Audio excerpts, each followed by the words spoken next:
Welcome back. A custom version of ChatGPT is coming to the Pentagon's GenAI.mil. OpenAI says the department approved it for unclassified work. Cameron Stanley's Chief Digital and Artificial Intelligence Officer at the Pentagon. Cameron, welcome. It's great to have you on the program. Where does GenAI.mil stand in the Pentagon right now regarding pretty much any aspect of its operation? Thanks, Francis. I think it's important to note that GenAI.mil is more than just a concept. It's actually an operational capability that went live earlier this year, and we actually have had overwhelming success in the initial rollout. In the first week that we rolled it out, we had over 550,000 new unique users who were using the platform, using primarily frontier AI models. That was the entire vision of GenAI.mil. What we've been able to demonstrate up until this point was that people are using it for what you typically use these frontier models for outside of the Pentagon. But what we're seeing now over the last month and a half or so is really the adoption of GenAI much more into the operational use throughout the department. So more than just asking it questions about, day-to-day life or things like that, but, using things for creating lists and creating approaches that they weren't thinking of before. And by leveraging the department's data, the unclassified data, they've been able to actually demonstrate huge efficiencies throughout their office for a number of things, from generating memos to generating emails, and really accelerating their ability to do their jobs better. How do you get a sense of all the different use cases that people are undertaking with it, and how do you keep track of all of the information that is coming in and that people might be experimenting with? Yeah, well, we don't try and keep track of all of the detail to the level of individual users. Yes. That would take too much time. A million people are using the platform at this point. What we are looking at, though, are trends on what people are actually using it for, how it's being leveraged, and then trying to take some lessons learned away from that on what the primary objective that most people are using the platform for is. Because remember, this was just the rollout of the platform. We're looking at many different ways that we can optimize the GenAI.mil to satisfy the vast majority of what people need out there from a generative AI perspective. And there's a lot of things that we don't know exactly what our customer base's needs are, and that's okay. In fact, as we iterate and get better, we're going to try and optimize our platform to be the most effective tool that we can possibly use throughout the department. What do you want to learn from the rollout, and how will you kind of eye up the trends to then determine how you want to evolve the platform? Yeah, it's a good question. So what we want to learn is, one, what are the real challenges that people are using GenAI for? And bottom line, most of the time, it's very simple tools. It's very simple things that it's difficult for people to do. Auto-summarizing massive documents is a huge problem throughout all of industry and the department. And what we've seen is people using generative AI to actually auto-summarize documents, create those summaries so that they can articulate what the changes are from version 1 to version 2, for example. But we're also looking at it for how it can accelerate decision-making processes throughout the department. It's not just in the how do we accumulate all this knowledge, how do we turn that knowledge into action? And so when we're looking at different use cases and how people are using the tools, it's more than just the tools themselves and how they're using it. It's more what's the next step, and that's where we really are excited to see where people are taking the platform. So that's kind of the next step is what's fascinating to me too, because you referenced the fact that a lot of people are using it to do simple tasks.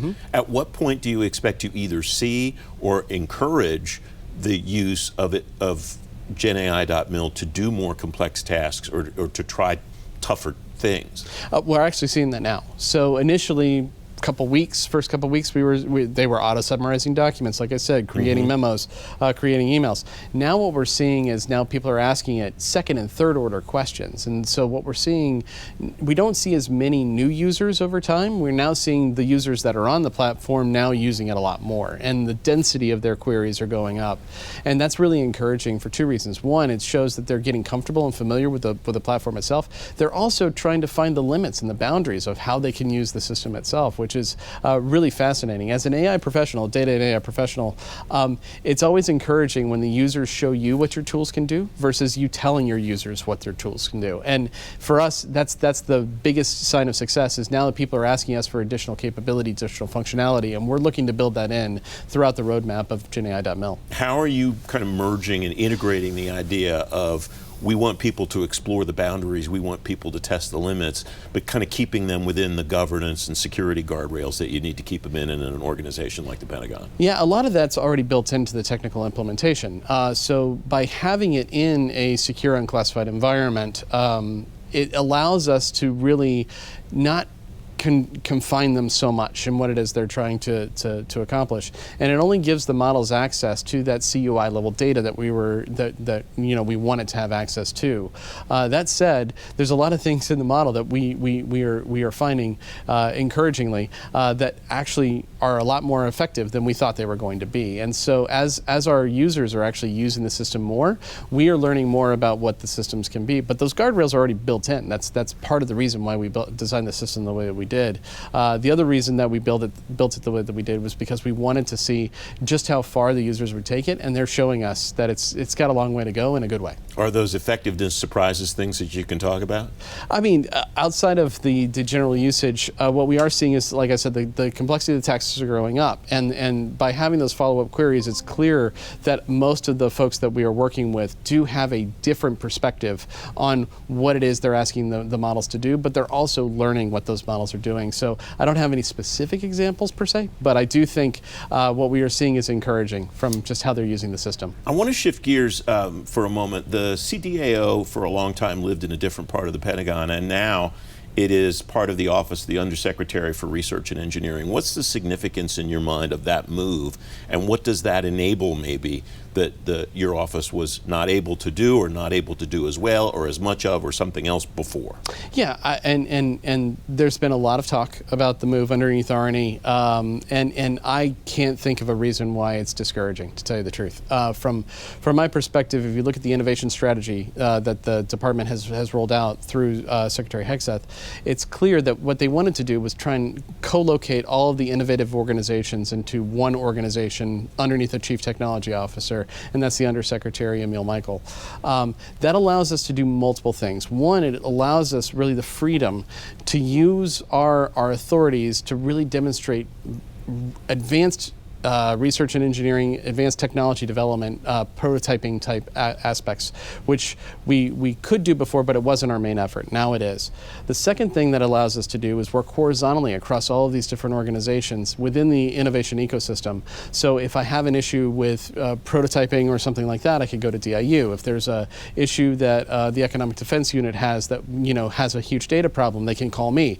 There are many different aspects of this where we now have access to our peers in a way that we just simply didn't do it before. Mm-hmm. And then the strategy also allows us to really focus our attentions and our activities against those really critical challenges. Whereas before, as a principal staff assistant, what we were focusing on is more strategic level issues across the department. We still have some of those, but the real focus is in that tactical improvement, the tactical enablement, especially for warfighters. We have about a minute left. Have you seen gains already in having that kind of flat innovation infrastructure? Absolutely. So if we're talking about conversations that I'm having at my level with my counterparts at, say, the SCO or DARPA, or even working across CDAOs in the department, it's clear now that we have that functional expertise and those authorities in one place, so that we can actually affect a whole lot more outcomes than we could before by just finding like with like and then trying to collaborate and cooperate in ways that we weren't doing it before. Yeah, quick final thought. Do you see any other moves coming like that in the innovation infrastructure in the building? I think the innovation infrastructure is just getting started. You're going to see a lot more collaboration across the board, but we're also looking at opportunities where we can really focus all of our attentions together against some of these big, ridiculously difficult problems that maybe I don't have all the authorities to solve, but my friends do. And how do we work collaboratively together? Yeah, you're going to hear a lot more about that. Cameron, it's great to have you here. Thanks for being on the program today. Thank you, Francis. You can read more about GenAI.mil and the other topics we talked about on today's show page at fedgovtoday.com. FedGov Today continues in just a moment.